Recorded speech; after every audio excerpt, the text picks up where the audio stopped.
Guys, good Wednesday morning. My name is Jerry Miller, and welcome to Real Talk, an insider's guide to real estate life and the pursuit of happiness. Today's show presented by Ross Mortgage and Scott Mortgage Morris. Just an all-around A-plus dude that knows Charlottesville through his gallivanting escapades from childhood into adulthood. Scott is of Ross Mortgage, A-plus people, and questions have already come in. We know it's a good show when questions start in the 8 o'clock hour for our hosts. Keith Smith, one of the principals of Yes Realty Partners. Find them online, yesrealtypartners.com. A-plus people. Yonna, certainly. Keith, we love as well. We love Yonna. It's funny. I was at a meeting the other day that I was described as Yonna's husband. And you smiled and loved it. Smiled and it was a business meeting. Yeah, that's Yonna's husband, right? So, and in Culpeper, I get Dr. Eppard's husband. So, yeah. Really? That's great. Yeah, 100%. That means you both outkicked your coverage. Yeah, exactly. Yonna is watching. She gives the heart emoji on the program, or hearts the feed over here. We love you, Yonna. We love you dearly and sincerely. All right, gentlemen. It is Wednesday, February 16th. So some of the macro data suggest nationally, which I'm sure you saw, I mean, you follow this closely than I do, that applications are trending a bit lower. Yeah. So are we talking about the mortgage application. MCAI? Yeah. All right. So yes, that was true for conventional, but for government product, they were down just under 1% for conventional product, and up just over 0.5% for government product. So almost a wash. And that's probably price points. I'm sure that California plays a big part in that. They, like everyone else, are going through there's no inventory, and there's no inventory in in an entire state where their average price point is almost $1 million. So I'll read the question verbatim and then get out of your guys' way. You guys are the pros. It's from Paul Hendricks. We love you, Paul. He says, I was looking at my notes and noticed MCAI standards for conforming mortgages tightened in the report that was published yesterday. We now have higher mortgage costs and tighter mortgage availability. How do you think this translates to the local market? He's in the local market. So local market, I mean, in the tightening, depending on what's happening on the back end with the government's algorithms as far as what tightening actually means. I mean, these are super fractional. So someone that on the lower end of the credit spectrum may not be getting good findings and may be forced into a government product or into a lower price point. That's probably the biggest impact it's going to have anywhere, because all these moves are marginal, if that makes sense. So I'm actually just reading a HouseWire notification came through. Fannie Mae net worth doubles to $47 billion, and that's all single family stuff. So the back to the point about, like, just smiling. So that means, but the government stuff actually increased. Yeah. Right, and the private stuff kind of maybe is balanced out a little bit. But I actually, before the show, and I think you texted your assistant, how's your week-over-week applications looking? We are down maybe less than 5% on average. Got it. And so that's kind of within norm. Within norm. I mean, that could change in the course of a couple days. So who asked the question, excuse me? Paul Hendricks. So I believe Paul's watching. Paul, if you're watching right now, jump in the mix here and offer some perspective. This guy is a very smart, well-read dude, Paul Hendricks. And the question was, what is his applications looking like, right? Paul is in finance. He's a money manager. Got it. He's a money manager. Paul is managing all of that paper net worth that everyone just exploded in value over. You're talking about the $47 billion? Yeah, I'm talking about to have the net worth doubling to $47 billion. I still call that's a paper tiger. That's just it's kind of like that's going to affect everyone over time. The government's going to want its piece, and that's going to affect assessments, which So if you think about it in real value, if you've got without going in and grabbing this money through a cash out refinance, your property value goes up 30-40%. And then Uncle Sam says, well, I want my piece. So then all of a sudden your assessment goes up 10 to 20%. and then your taxes due, and you're already in a higher inflation environment. I don't even go I there. mean, this is, I think that's awesome, and it gives people some access to some cash should they need it. But the big picture is, I don't think it's that good of a thing. People who watched the show yesterday watched my head explode live as I had an affordable housing deal falling apart over tax increases because the new buyer couldn't afford it any longer. So we saved it, thank God. But it impacts people. My takeaway from this, and I haven't read the article. It literally came in at yesterday afternoon. I haven't a chance to read it. It seems to be focusing a lot on single family, and if the market is moving, right? People are buying homes, and so the fact that if you're in agreement of paper money, not paper money, the bottom line is things are trading. Homes are trading back and forth on that end of it, which I think leads a little bit into, you asked me a question yesterday, if you don't have anybody else on the feed. No, keep going. We do, but I want to finish your thought. Yeah, so asked me a question yesterday about activity, right? Yeah, absolutely. Inventory, what do we look like? It looks like we've got a spread of every piece of the area right in front of me. Right in front of us. Yeah. So, look, I just took a quick snapshot on what was available in the car footprint for the last 7 days. So we're starting to tick up a little bit, and you'll start seeing that on Facebook. A shout out to Maggie Gunnels, if you can tag her on that. They've got a couple of coming soons that they put out there, and I've got in front of me everything from Stanton, Buckingham, Waynesboro, Augusta, Louisa, Nelson, Greene, Fluvanna, Charlottesville, and Albemarle County, and I was looking at numbers this morning, and I'm starting to see, these are only actives, I'm starting to see in each jurisdiction 4, 6, 8 coming soons, which is kind of what we've been predicting, that the spring market was kind of pick up a little bit. Yeah, we had the drag of January with all the snow. Power being out, that definitely held people back. There's no doubt about it. So Stanton has 30 active on that end of it, and 4 coming soons, which really wasn't there a while ago. Buckingham has 8, which is really interesting, and they're ranging from 120,000 active to 839, which I have not looked into these units, but they're ranging from 1,000 to 4,000 square feet. That's a big number for Buckingham County. That's a huge number for Buckingham County. 800 grand. The increase in assessments and potential tax rate increases are tailwinds for Buckingham County and momentum drivers for Buckingham County. Maybe the last truly affordable, especially for people that are in the first-time home market, pocket of real estate is Buckingham County. So I'm going to contradict that a little bit. So what do you got, Louisa? No. I'm looking at 8 in Buckingham County and only 3 that are available on the market right now between 120 and 249. So it's 120, 219, and after that it jumps to 425. 425. What's the 420? The 425 though is going to come with a pretty large chunk of land though. Hold on a second. 425 in Buckingham. I guarantee you that's 10 plus acres associated with that property. So of course the piece of paper that I printed does not have the acreage on it. Let me see if I can find that on the MLS. So you've got to think though that. Yeah. Could be. I will tell you. I did print the square footage of it. That's 2,600 square feet. Let's see if I can find that. Scott Morris, jump in here anywhere you want to go. And then I'll get these macro data questions that are coming in from some of these finance guys. Cool. So I've seen a lot, just private groups, that sort of thing. How do you feel about inventory? And I go back to the fact that we are not in the same situation a lot of people across the country are. We are not seeing, an entire neighborhood purchased by BlackRock. So while we have less than what we've had in the past, 33% less according to CAR, I believe, from a year ago.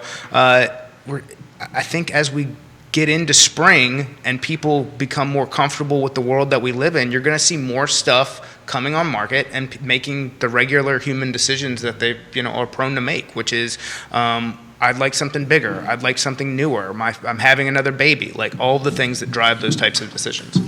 Well said. Buckingham County is at 1771 Dixie Hill Road, 425K ask. You're asking about? That's exactly right. 1771 Dixie Hill Road. Drum roll, please. 22.9 acres Makes sense. associated with that piece of property. It's the land. Yeah, it's been on the market for 50 days. Motivated sellers, significant price drop, 22 acres. That's like a Scott Morris farm out in That Culver. is. Rep That the is. best, Scott Morris. Go get yourself some chickens. Let's go. Scott Morris. It looks like our homie Scott Morris got a fresh cut as well. He's looking. I did. So the girl that cuts my hair, like, she moved salons, and I was like, it was getting bad. It was getting bad. We were getting to the point where something had to be done. So I texted her, and she's like, just get in here, and I'll make sure it happens. I will. And looking, she did a good job. And looking on the MLS over here, Q Smith, 219K and 249K in Buckingham. You can't find these houses in perhaps any other county. What's the acreages with those? The 219K, 166 Arvon Road. That's it. You're looking at 2.82. That sounds about right. Yeah. That sounds It's about fantastic. Yeah. Sounds For about 219,000, that's a first-time home waiting to happen. Then there's a 249K, right. And I bet you that's a couple acres. 2231 Constitution Route, 1,400 square feet, 3-bedroom, 2-bath. If this is in Lake Monticello, this is trading with the 3 With a three plus in in front of it. This number, and 1 acre plus. Yeah. You got to drive a little bit more. Yeah, So- so the 120 to 249, to your point, is probably the couple acre typical traditional 2 acre subdivision, that kind of thing, unless it's got central water and sewer, which Buckingham doesn't have a lot of that. Right. So it's well And also, you got to be worried about broadband.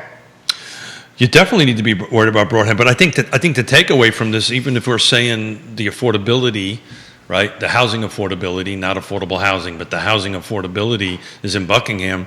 For all intents and purposes, you only have 3 in Buckingham that's under 250. What do we expect is going to happen over the next couple of years in Buckingham County? Maybe a little anthropology assessment here. There's already been some builders who've gone in and purchased some land, busted into some lots, and are building some, we'll call affordable housing, more affordable than certainly what you'd see. So it's not an affordable housing thing. It's the Housing that's more affordable. well, the land is cheaper, the development costs are cheaper, right? The construction costs are cheaper, therefore the home is more cost effective on that end of it. But yeah, I was surprised to see that. I expected to see a bigger number. Now, in fairness, our car doesn't capture all of Buckingham, so this is Buckingham that is close to Scottsville in that area. It doesn't cover the other end. I think that's in a different... There's like a whole national park out there. So you can get into some super rural Buckingham area, which is probably even more affordable. Have you gallivanted in Buckingham? I grew up in Columbia, which is like the far corner of Virginia where it intersects with... We're still calling it gallivanting? Columbia, yeah. I like the kind terminology. Yeah. So gallivanting Scott Mortgage. That's right. I love it. That's right. I love it. So this has come in, and this is some macro data that people want your take on. The average contract interest rate for a 30-year fixed rate mortgage with conforming loan balances increased to 4.05%. He follows by saying the average size of a new mortgage just set a new record as home prices continue to climb. Please ask Scott what his takes on new mortgages setting new records with home prices continuing to climb. 4+ interest rates, 4.05 to be exact, and the average purchase loan size was a record $453,000. His take on any of that stuff? That's kind of been the theme for what we've been talking about for the last few months. We're continuing to see an appreciation in value, and we knew mortgage rates were going up. And did we think that was going to slow anything down? And it's been like a hard stop no. We've also, on a national level, started to see some wage increases as well, which will help support this. But, fundamentally, this comes back to sticky inflation because ultimately wage increases driven up are going to increase the cost of everything around you. Rents are also going to go up, which goes back to why making the purchase makes so much sense. As you know, this needs to filter in more to to government payroll, and I don't mean people who are getting paid as contractors in the vicinity of D.C., Fairfax, and Loudoun County. I mean small municipalities paying police, firefighters more, and that filtering into what the university does for nurses, et cetera.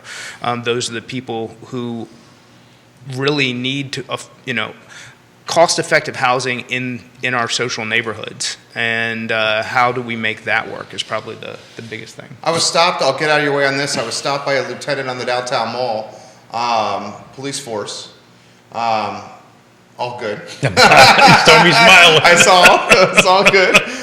Listens to the shows. Oh, really? And Wow. said, we a lot of us do, and thank you for backing the boys in blue. Okay. And said, please highlight for the community that the people that are serving and protecting the community cannot afford to live in the community that they're protecting and serving. And as we do not have take-home vehicles like we once did because of rollbacks on budget, we're now having to drive there in our own personal vehicles, which is eating into the little money that we're making. So you asked me why I work so hard for affordable housing or housing affordability. That's exactly the reason I do. So that people that serve and protect us, and teachers and nurses, have a place to live a little closer to their workplace. And the thing that blew up yesterday was actually in the service related. I won't tell specific, but this individual was in that line of work. So I'm honored to be able to make that work and close on that end of it.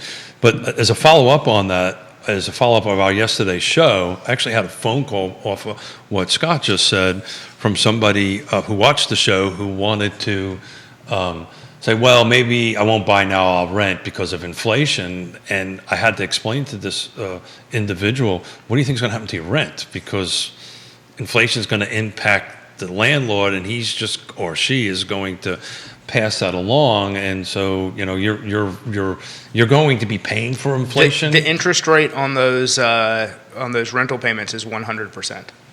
That's exactly right. Well said. Very well said.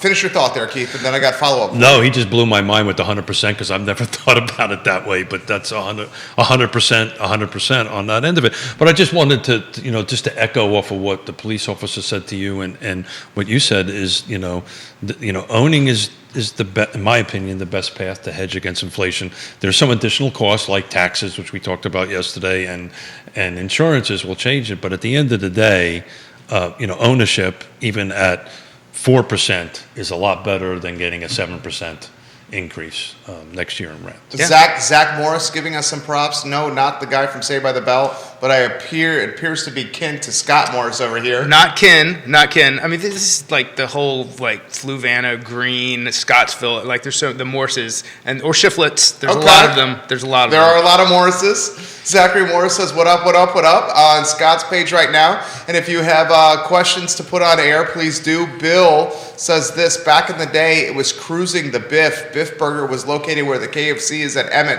and Angus Road. He's talking about gallivanting Scott Mortgage Morris there. Yeah. And he's reminiscing about gallivanting in his own right, Bill. So more questions coming in on the macro data. Obviously, this came out this morning. Applications to refinance a home loan are now less than half the volume of a year ago.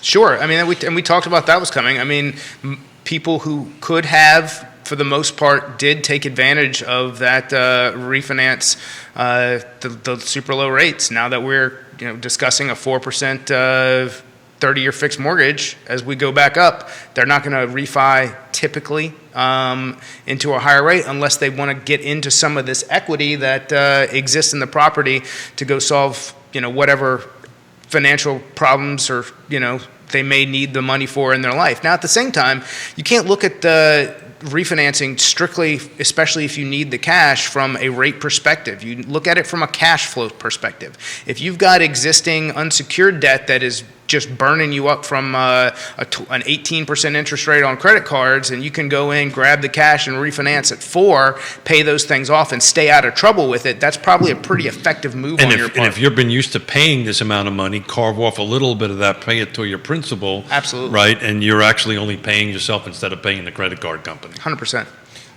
This question from Gretchen: what do you guys think Buckingham will turn into? Maybe another county in the area that it's going to become where this county currently is today? That's a good question. I think maybe more like what Fluvanna was 40 years ago. And by that I mean even if you're going to go out that far, it needs some sort of sustainable commerce to drive that. So the closer you are to Scottsville, the more of that you'll see. But is there a grocery store? There's a Great Value, I think, in Scottsville still. It used to be an IGA, so depending on how far back you want to go on that. But yeah, I think that's a key piece into supporting the more rural areas. Yeah, you grew up in rural. I've been living in rural for 35 years. I think Buckingham will take a little bit of the relief or a little bit of the affordable buyer or the housing affordability. I just don't see the volume going out that way. I think there's just a bunch it's the drive out there. They don't have, if they can solve the internet issue, if they can pull up, be huge. Yeah, if they Jesse Rutherford in Nelson County. Yeah, exactly right. As Nelson County has done, that'll change it because then you can start getting some of the work at home or some of the Zoom town kind of stuff. But if they're on dial, some parts of that county's on dial-up, literally dial-up. So I think some infrastructure investment needs to get made. And I can talk a little bit about Albemarle and Green and all that kind of great stuff. But as far as Buckingham County goes, I think if you get that going, you'll start seeing some more. She follows up for Keith and keep the reel going, and we'll get Scott and Keith's take on this. She follows up by saying, but it could be forced to evolve quickly because we can't afford to buy in the counties you guys are talking, specifically Albemarle, Charlottesville, and Fluvanna any longer. Yeah, so, she's spot on. I mean, that's what's going to go out there. But literally, if we define 250 and under as affordable, just to pick a number, there's only 3 available, right? That's the pool, as we said, is pretty deep. So, I'll have to dig a little bit more into it. This is a pretty quick synopsis from this morning on it, but it's a big jump. It's a jump from, and it's acreage, as you said, but it's a jump from 249 to 425. That's almost a couple of hundred grand jump. That's a big jump in that end of it. Your thoughts on this, Scott? Yeah, I mean, as far as it being forced to happen, I mean, that's going to rely more on building material cost, labor costs for builders, what it's going to take to get any number of units divided and approved through Buckingham County to keep that price point at that number that low. I don't know. That's I think to be determined. I think that's a bigger comment than. So I'm going to start digging through some of this data here to jump in a little bit more as we're doing this live. But what is your average sales price these days? Do you know what your average mortgage amount? $330,000. It's around $330,000, right? So I'm going to pick $250,000 as a number, right? As in a housing affordability. So actually in Waynesboro, the city of Waynesboro, I haven't dig into it, but you got 11 available that's under $250,000. What's the drive from Charlottesville to Waynesboro time-wise, and Charlottesville to Buckingham? Are they synonymous?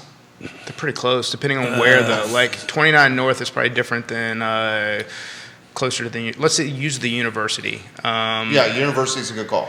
You're probably 35 minutes both ways would be my. But it's a different drive.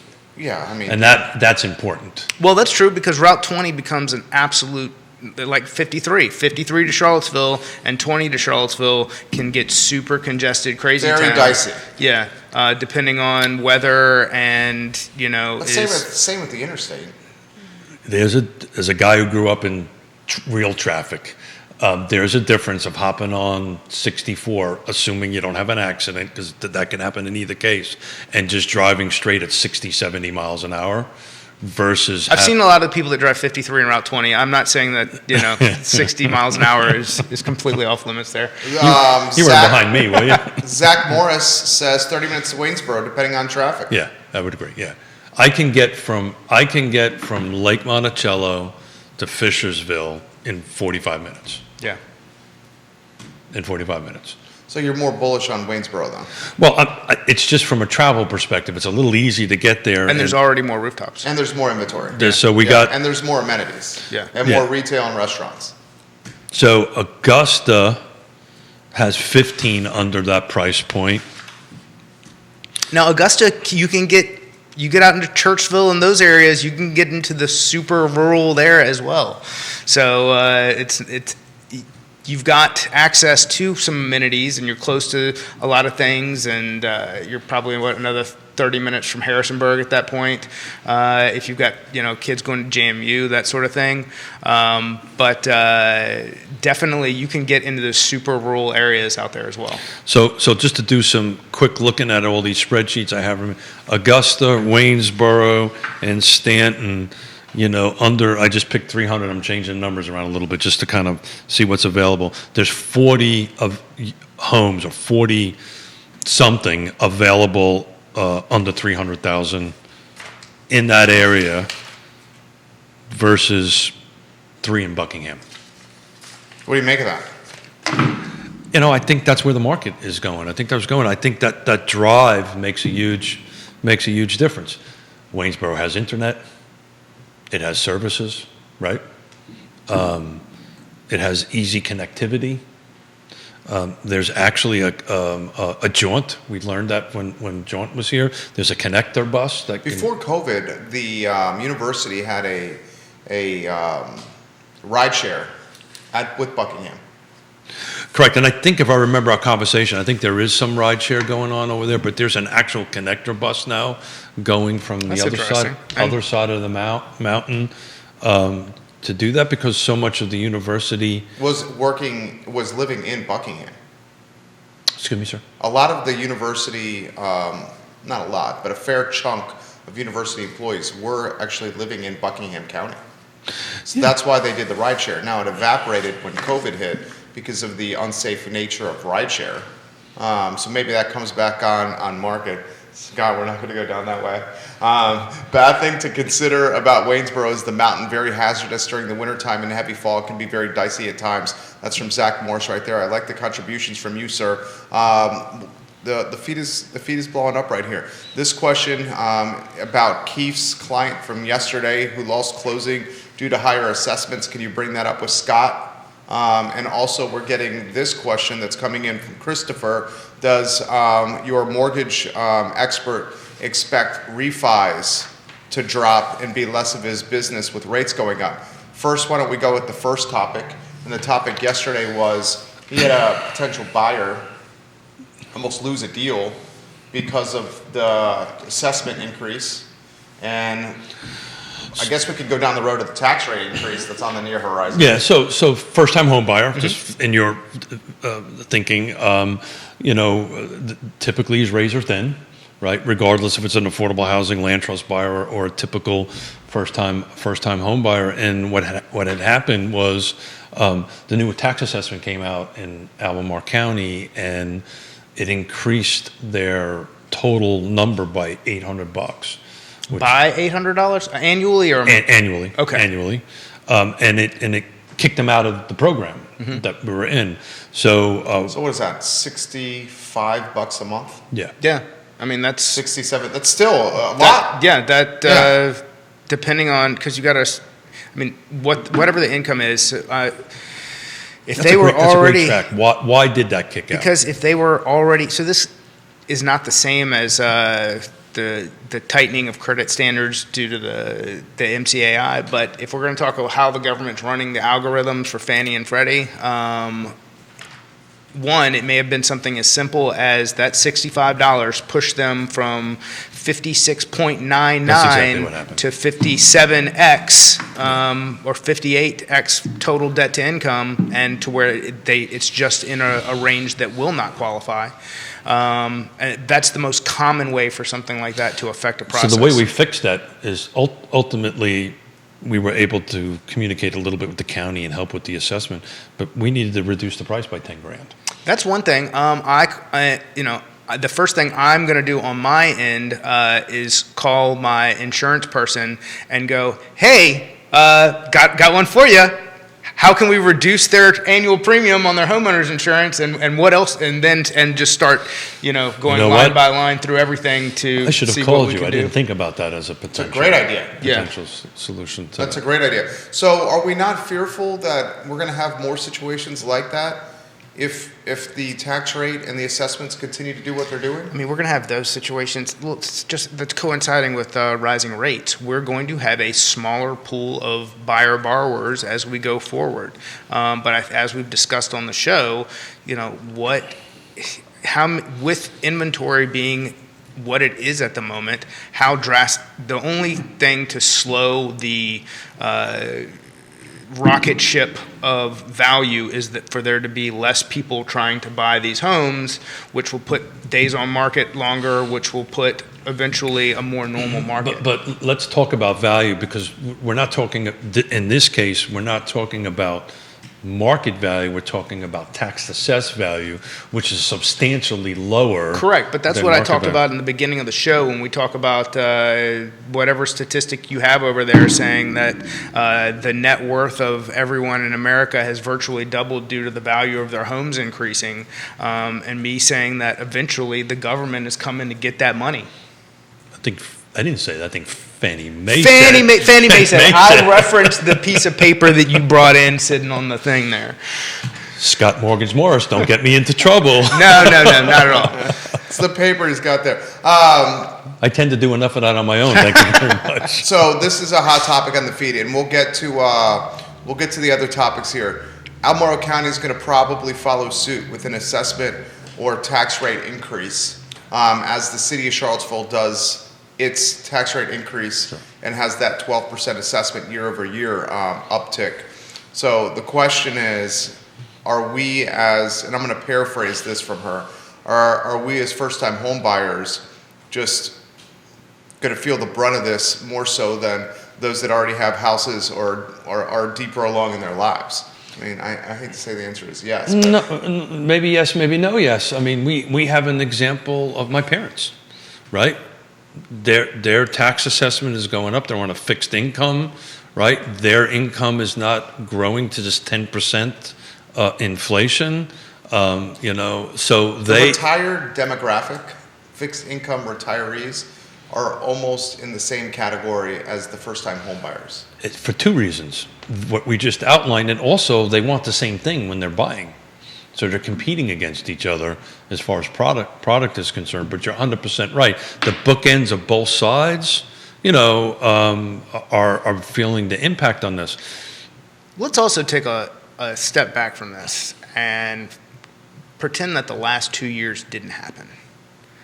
So when we were at a conventional 30-year fixed mortgage that was 4.25% in 2018, 2019, January 2019, we weren't having this conversation. No, and I'll play devil's advocate for the sake of a talk show. The price points were not what they are today versus 2018, 2019. Okay. And also, devil's advocate with you, the tax exposure was not what they are today.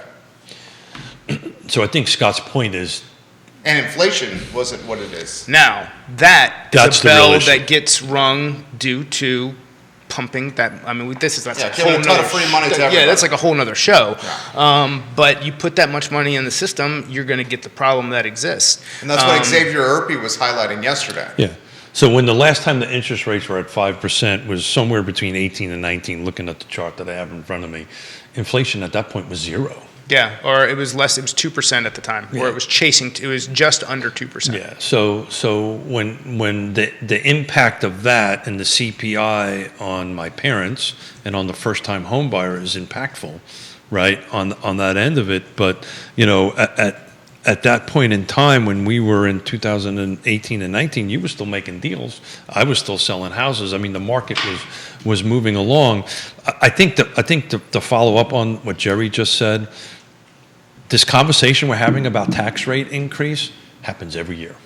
Yeah.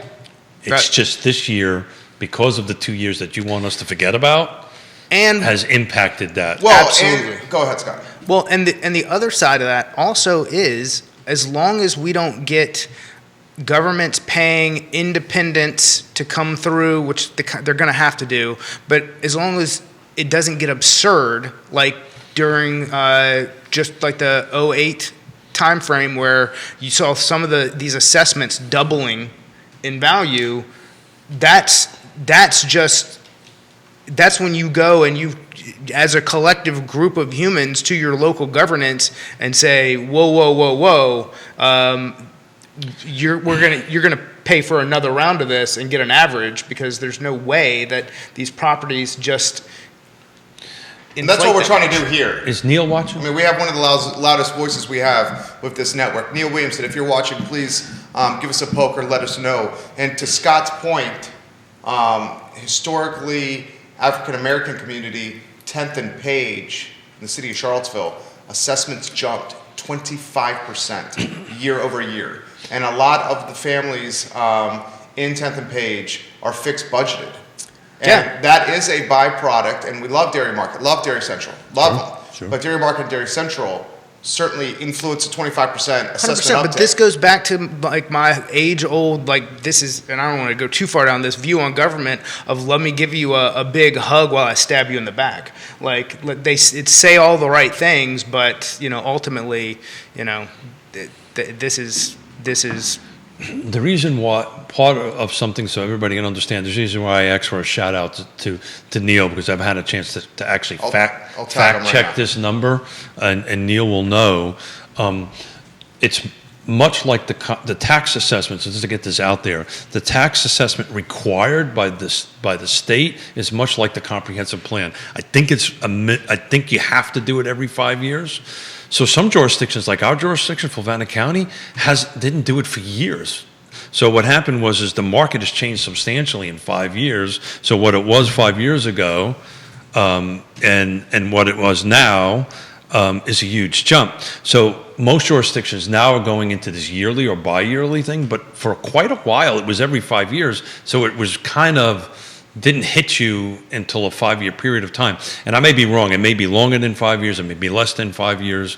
But some jurisdictions don't do this every year. Well, how about this from Spencer? And Paul McCarter, we'll get to your comment here in a matter of moments, of Avenue Realty. Very free market, small government. Paul, would you characterize yourself as libertarian-esque? Let us know what your thoughts are on that. But Spencer says this.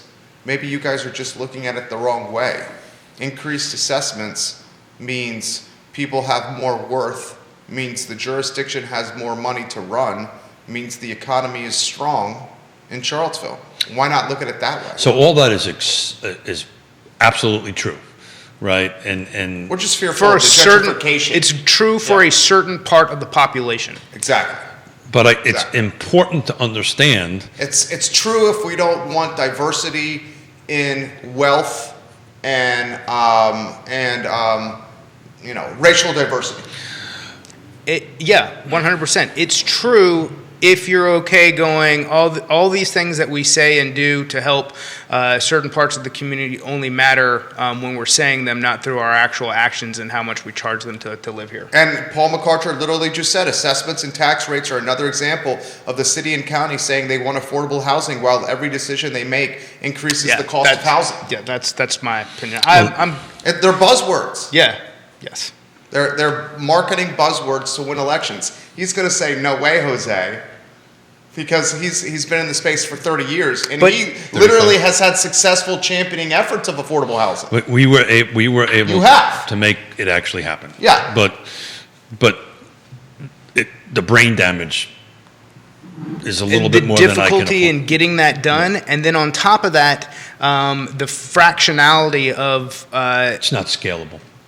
It's not yes. scalable. It's not So scalable. you're not protecting people who already have existing properties. No. You're creating 50 units to try to help a population of probably 20,000. Yeah, try like 4 units. Okay. instead of 50 units. Yeah. So look, we were not to make this. This is about you and all this stuff, but But this is important topics, and we already got good content for the Sizzle Reels, and he has great ammunition and good stuff to say that I think is like, I mean, like he just said, Paul just said, libertarian leading independent. I mean, he is like that, I'm like that. It's like the party of common sense. yeah. Get out of our own way. Is that right? Yes, but I try not to go too far down that road. Yeah. I mean, we're running businesses, I get it. Yeah. Yeah. So, and never point a finger at somebody else. We try to figure out a solution at that. So to talk about solutions, we were able with the land trust for $180,000 to put 9 families in, produce $2.2 million. And that was only because of relationships. It was only because I was able to put Albemarle County in a room, land trust in a room, Stanley Martin in a room, and say, how are we going to do this? And everybody ponied up to make it happen. So it's 9, it's not 900, right? Which is what is needed. It can be done, but as the conversation I had with 2 city councils yesterday, turn my red tape into green tape, and we can get this happening. 2 years on an awning is wrong, right? That is wrong. Walk out the Mackin building, and when you head to that, did you drive the big truck or the gas efficient? The gas efficient car. Okay, the gas efficient car. When you walk to the gas efficient car, look at the new awning, 25 months. City of Charlottesville, downtown. Hey, that and signage are like the Freaking two things that I cannot understand. And go back to Did you have to go through the architectural review board and yeah? Historic district, Yep. downtown, changing the streetscape. 2 years. Not that you shouldn't have to do all that, from my perspective, but that's a couple of month review, not a 24-month review. And the interesting thing is, it's like, and you and I were talking about this with the Erpies yesterday, like the awning has a cost. And that cost 2 years ago versus that cost today is very different because of cost of goods going up, inflation. Labor. Yeah, goods, And you labor. didn't calculate your time into that. Right. And the awning also has a cost with architects spending the time at hourly rates that are justified their experience, Sure. but hourly rates nevertheless of going through the bureaucratic process that made it even more expensive. So this $800 yesterday, we had 8 people working on this for 4 hours yesterday. 8 different people, from lawyers to all kinds across the board. Do you think it cost us more than $800 to get ahead and manage that? It sure as hell did. Every time. So, just because of that, and I think at the back end of it, it's going to be a snafu that I think somebody in Albemarle County misquoted the assessed value, which I'm going to fight after we close, because if we don't close it, this poor family will be homeless if I don't sign a piece of paper at 12:30 today to go ahead and do it. And we'll go back and fight the county, which I've already given them a heads up that it's coming, to go ahead and change this, because they just arbitrarily picked a number. Well, is it because the assessment office is so... So this is new construction, so they arbitrarily picked a number. Okay. Last year, They don't use comps for that? last year it was a lot, now it's a home. Historically, the way this works, and I think we'll win this, historically, whatever the contract price is, that's usually what they set the tax assessed value in new construction. That's how it's supposed to work. So a lot of times it comes in below that. So one of the things that I typically do is I will coach borrowers that, look, I'm going to set this at the contract price, but I'm going to discuss with title as well and kind of get a view on some other like properties. And a lot of times it's 80% of contract price. So these are where we leasehold end up. purchases, right? So Yeah. this is a very unique No, product. I understand. In fact, I sent all of someone else's information over for one of the ones on Spring Hill to help them get that done. Thank you. But, and that means you're a Class Act guy. Yeah, he is class. But that's what happened. The loan officer on the other side on this, which is Fulton Bank, who's doing this portfolio money from that, set the tax assessed value based on the purchase price. It came out substantially higher. All right, that is crazy. Right, so that's the problem. That's the fight. But we're all ponying up 10 grand to make this thing work, and then we have to go back and fight the county for it. This comment from Nicholas: it's great to have the value of a home go up. It's investing. It's a hedge. But the problem is that the taxation on that asset is what drives people out. It would create generational wealth for minorities if the government didn't tax those properties. That's the crux of the issue. Hey, Nicholas, the Italian cookies did not make it home. I ate them on the way home. Yeah, they were delicious. They were absolutely delicious. Thoughts on that topic? I think that's what we've been getting at from the moment it came up. That's what gentrifies neighborhoods, or at least that's the beginning. How about this from Avenue Realty's Paul McCarter? A few units being affordable by removing some of the ownership of the property is not addressing affordable housing. How about a neighborhood having to have 25% green space, which means the other lots have to be more expensive to offset 25% being dormant? Or VDOT not taking on new roads, which forces HOA to collect for them, which count as part of the mortgage payment. That means newer neighborhoods have to pay for their own roads, plus taxes for all the other old neighborhood roads. So Paul, it makes newer neighborhoods cost more, even if they are the same price. So Paul, when I speak about turning red tape into green tape, it's all these things. Yeah. Or VDOT not allowing the current, having to upgrade the entrance of a road to adjust for two lots for the current standard. So you're turning a project, you're adding $25,000 to $50,000 for an entrance into something that, there's tons of these little minutia things to meet an existing government standard that so let's be a little need to be. specific. We're talking about Albemarle and Charlottesville, but when you start going out to Augusta County and Buckingham County, and Fulvan is kind of changing its mindset a little bit on things like this by the rejection of a couple of developments. I think there's another one's going to get rejected tonight at the Board of Supervisors. These outlining counties where the path is a little easier and the red tape isn't so much there, that is going to probably drive some of the development out that way, as long as they've got that infrastructure, which I'm not talking about roads, I'm talking about schools. Well, I'm really talking about is Wi-Fi, broadband, excuse me, on that end of it. Well, that's in a whole nother, and I guess my whole reference to schools is a whole nother example of where these costs come back in the form of taxes. Because you put more people somewhere, there's got to be the infrastructure to accommodate. To support it, yeah, 100%. Yeah. But I read a statistic, which I didn't bring with it. The average family of children are decreasing year over year, and I'm holding Nelson County. Because nobody can afford to have kids. Right. That's exactly what it is. I can tell you in the 80s, nobody could afford to have kids, too. I had a whole conversation with Tina Smith about that.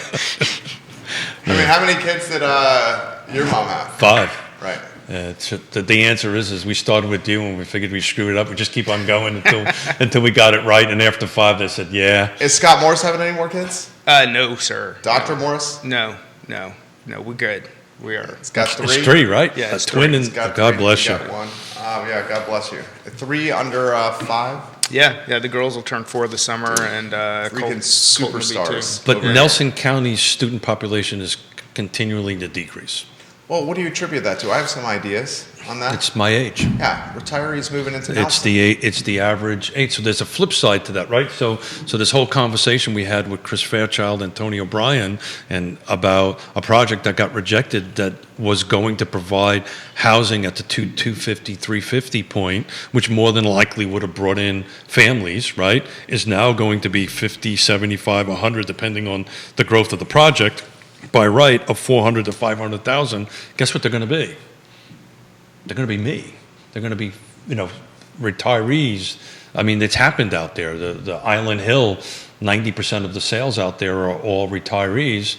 So that, maybe not today, maybe not tomorrow, but there's going to be a decreasing of children in the school system. And I'm sure somebody who's way smarter than me is projecting that out. And I'm curious, as the school population decreases in public schools, they get less funding from the state. Well, that's exactly what happens. Yeah, and as they get less funding for the state, I wonder how that's going to impact those school systems. Well, that's like Nelson. Well, but then are you going to see the kids from resource families in Nelson, as the schools get less funding from the state, start going to St. Anne's? So the great thing about Nelson County and Jesse Rutherford, and if you can tag him, he likes it when we talk about him. He does. He does. Imagine that. But the good thing about that is it has an excess revenue because it's pulling in a certain amount of revenue, so it's decreasing its number from the state. So Ned Galloway tried to explain this the other day. It's based on student population, and the population of the county is the amount of money that it comes from the state, and it's anywhere between 60 to 80% depending on the total budget. Nelson County is fortunate because Jesse told us this. It's moving money from an account that it has to fund the shortfall. It has that ability to do that. This question is going to be a tough one to answer. Any idea what the ratio of buyers versus sellers would be? And specifically, well, let me backtrack. Current homeowners that are being priced out of the market due to inflation and tax increases. Any idea or where we could find the data of how many this people applies to, families this applies to? I don't know if I would have access to that data, would you? I have no idea. Yeah, where would that data come from? How would we know who is being forced to sell their home? I mean, I guess you Forced can to find, sell their home? Is that what we're talking about? I mean, that can't afford it. I guess you can find the data associated with the tax relief programs that Charlottesville has, but I don't know if that's public record. Well, I think it's public record because you can do a FOIA request, Freedom of Information Act request. So someone can FOIA City of Charlottesville and say this many homes, and these are the addresses Yeah. that got tax relief? Yeah, so I actually looked that up because that was an avenue I was working for this client yesterday to do that. The Albemarle County, I think, on the tax relief program, did somewhere around 240, 250 folks. They actually have that data. I saw it yesterday. Interesting thing, though, you have to be 65, right? Jesse's watching now. Hello, Jesse Rutherford. Hey, Jesse Rutherford. We're talking about you. He said, what did I do? What did I do? Supervisor Nelson County. Yeah. So, question, because that is a complicated how you would actually get there. What is the, how many people, you're in Fluvanna, what's the current population? 27,000. I was literally looking that up this morning Okay. I'm going to attend a board meeting and talk about this. So, they just built a new high school. $20 million worth of water. That we don't have any water yet. Yeah. Just saying. Is there anybody in the feed who could chime in to like what the population, what the student population is at the high school is now? So I graduated in 1997. My graduating class was 140 people. I would be curious to know what the class size is now if we're going through a continuous 20-plus year growth rate, like where that is, if we feel like the future population there or in these areas may be declining. Yeah. I would think the future population of kids in public schools in Fluvanna is going to go up. Okay. And the reason I would think that is because Charlottesville and Albemarle County has gotten so expensive for young families to buy that they flocked and flooded Lake Monticello and So purchased those. do we think with the lack of Charlottesville wanting density that Charlottesville schools will continue to decline? That's a Well, hell of a we don't know if topic it's right there. declining or not. And It's a somebody great question. somebody That's a with great quick fingers can get on the school board's websites and kind of take a look at something, because all that is public information. That's all out there. But and to your stab question or comment earlier, so there has been a St. Anne's Golf Got it. We're not stabbing people. That's not nice. Or the Covenant School or any of them. Yeah. Or Well, any we of are them. Marines, so I got a little worried.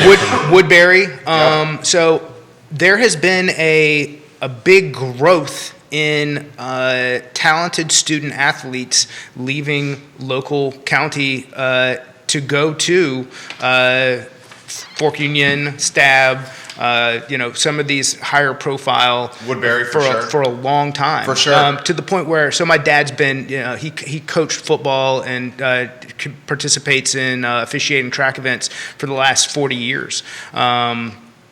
And it's been a topic of conversation between he and I about the talent pool, why certain small localities have a difficult time, and it's because if the most talent is no longer focused there at the school, they're going to private institutions. Well, the price point of the homes drive that a little bit. well, So- and Jamie Turner, Woodbury Forest's finest alum, watching the program right now. He likes to rep the pep on the feed, and he loves when I make that comment. And he's getting a chuckle right now at his home in Culpeper when I say rep the pep. You get a financial tuition break if you're Yeah. a high-performing athlete? And why wouldn't you, if you're a high-performing athlete, go to a school that has 100%. fantastic amenities athletically? Yes, and I'm not criticizing that. I'm just stating that is already something that's happening on a certain level, which certainly isn't, driving the, it certainly isn't helping the local schools. I mean, that's like the gentrification of high school athletics. It is. Which is crazy if you think about it. So Fulvana County, 39 homes are on the market. That's both Lake Monticello and around. The median list price is $391. 392, 391, 910. Let's call it 392. And do you think 24 months ago we were at 280? So I'm looking at what's available under 330 right now, and I'm about 8, and that's in the whole county. Michael Buchensky, First Heritage Mortgages, Michael Buchensky has this for Scott. I'm coaching the Covenant JV girls basketball team tonight against Stab, so I can report back tomorrow on the talent show. You'll know. Buchensky loves basketball, and he's going to have the clipboard on the sidelines in the junior varsity basketball game tonight. Nice.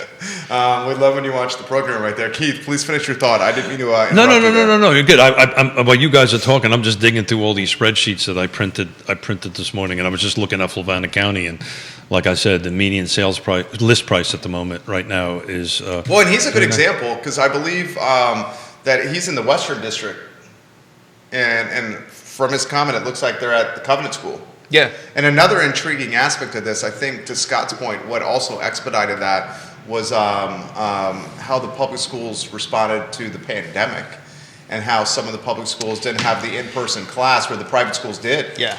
So, like, a lot of the parents were like, we want the learning setting of pre-pandemic times. Oh, 100%. I mean, I've got a friend of mine who coaches basketball actually out in Buckingham, and it's been an ongoing battle with trying to get back to what his opinion, or what, a lot of people's opinions of things should be compared to what some of the local governance, and this is, nationwide, have done. The Super Bowl was a great example. I'm not going to keep going down that. Yeah, let's not do that. Jamie Turner, to Scott's point, Woodbury Forest, at lunch at Woodbury, it was not uncommon to see Mike London, Nick Saban, David Shaw around grounds at Woodbury Forest. Recruiting. I mean, that's pretty. I mean, those are heavy hitters right there, walking the grounds of Woodbury. And it's no secret. Jamie Turner, can you offer some perspective here? I think the all-in yearly tuition at Woodbury is like, is it north of $40K for boarders? I think it's 35. 35? Yeah, so in the ballpark for boarders? I think. Yeah, so 35. Jamie, if you can offer any insight into that, maybe of how that's gone up. So, I mean, that is the gentrification of public school sports right there. That's a hell of a topic to cover on the show. Keith, multiple folks watched yesterday's show that are asking, did you save the client deal? Yeah, we saved it. Yeah. I'm literally finishing it up as we speak right now. We saved it. It was a matter of bringing an extra 10 grand to the table, but we found it and we were able to make it happen. So. This question for Scott. How do you factor in tax rate increases on mortgage applications that may or may not close at the time of the tax rate increase decision? I'm going to use whatever is existing and talk to the borrowers about the difference, because I can't. Title's going to come up with a number from the county, and I'm not going to have them paying something more, but I will let them know, hey, be on the lookout that, there are assessments that are going to affect your mortgage payment in the future.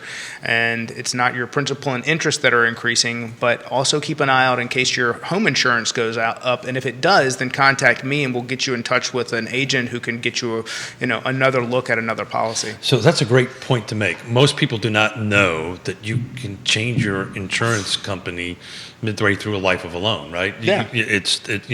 I've had this conversation 100 times with folks that, well, I can't change it. I said, no, you can. Let's go out and shop it. Here's a trusted advisor. Let's go out and shop it and save yourself $100 a month or $50 a month. And that's what you have to do, and you have to get a little creative on that, and maybe you have to increase your deductible or whatever it is to kind of get you there. Are you ready for a number that's going to scare the hell out of you? I mean, The Woodbury number? okay, yeah. 60 grand. This is a reflection of waiting lists and supply and demand in COVID.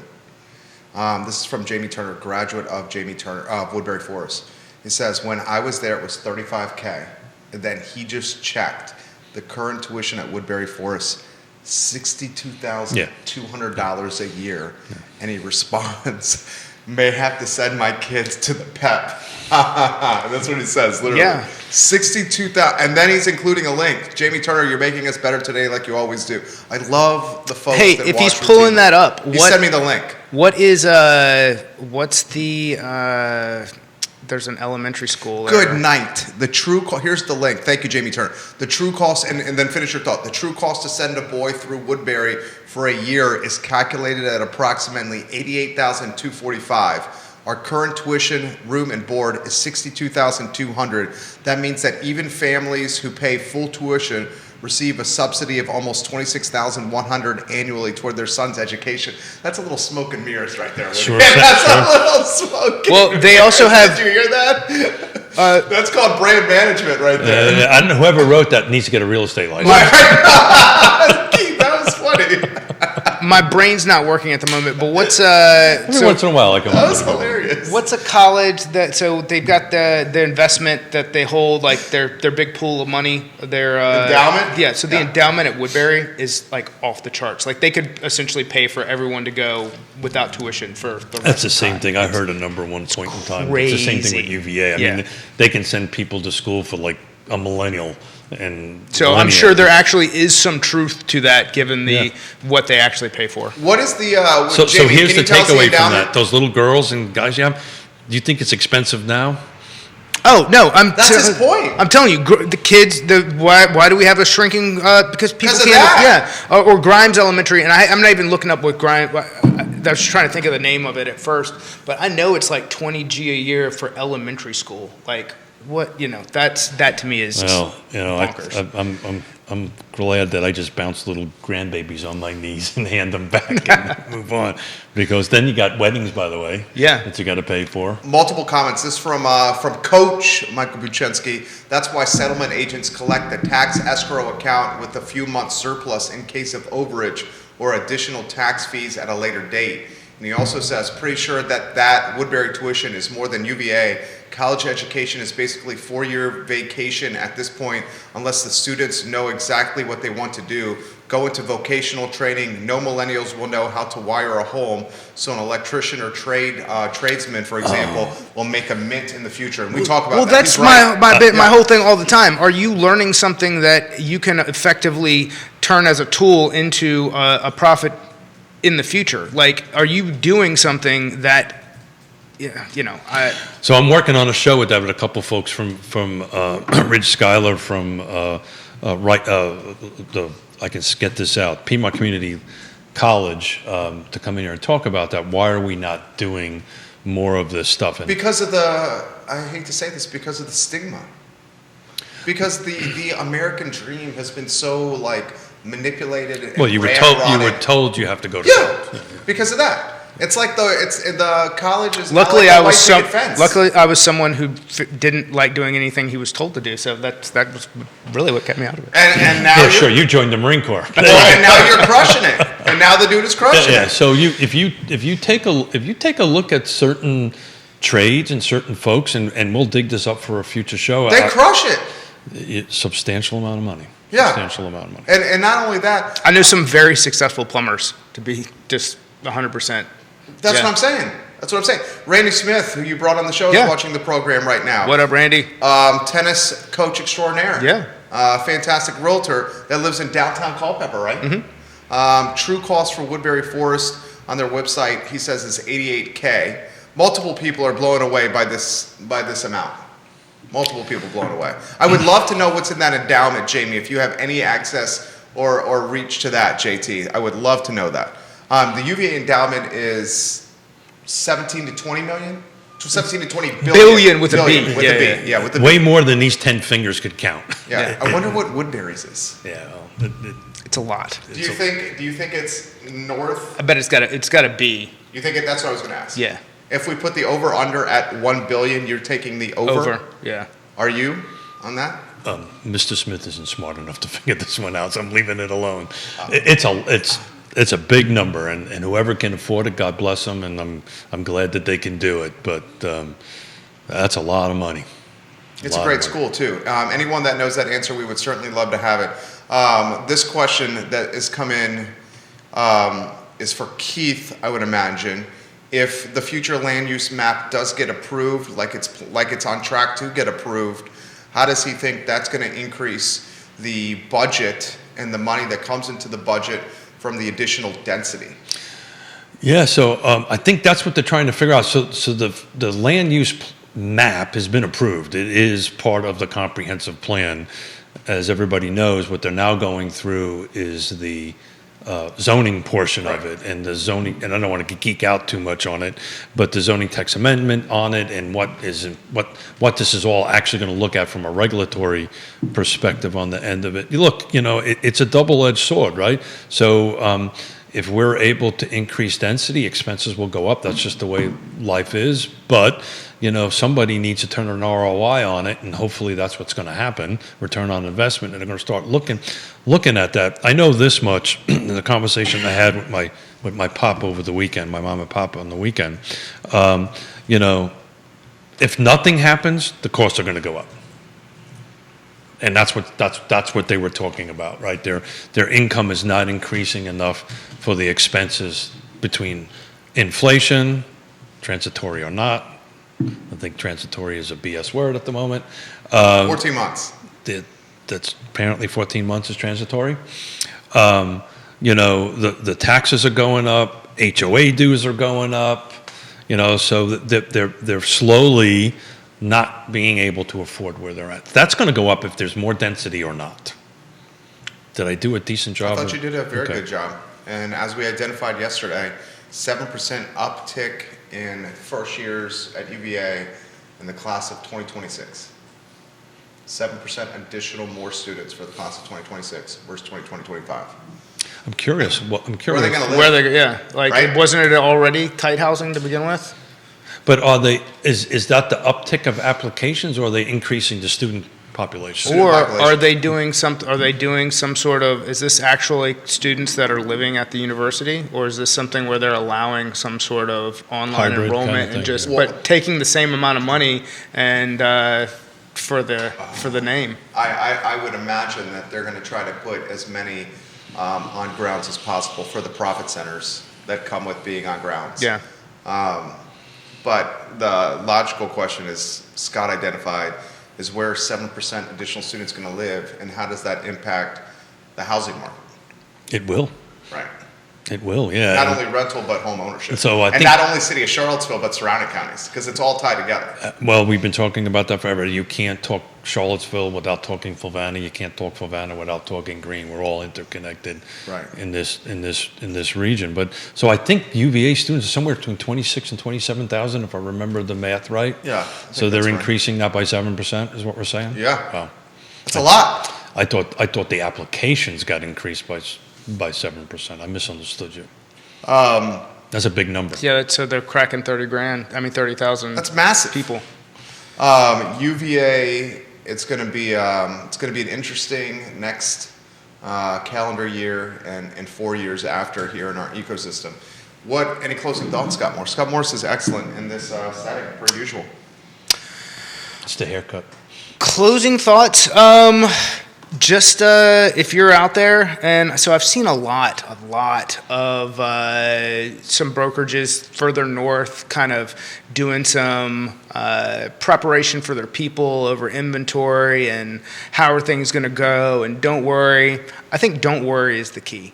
People are going to continue to do people things, and if you're out there and you're grinding, go out, make good decisions, make your phone calls, talk to people, do what you need to do to put as many listings into your arena as possible. If you've got buyers, give me a call, and I'm happy to help you. Message me on Facebook. I'm only a click away.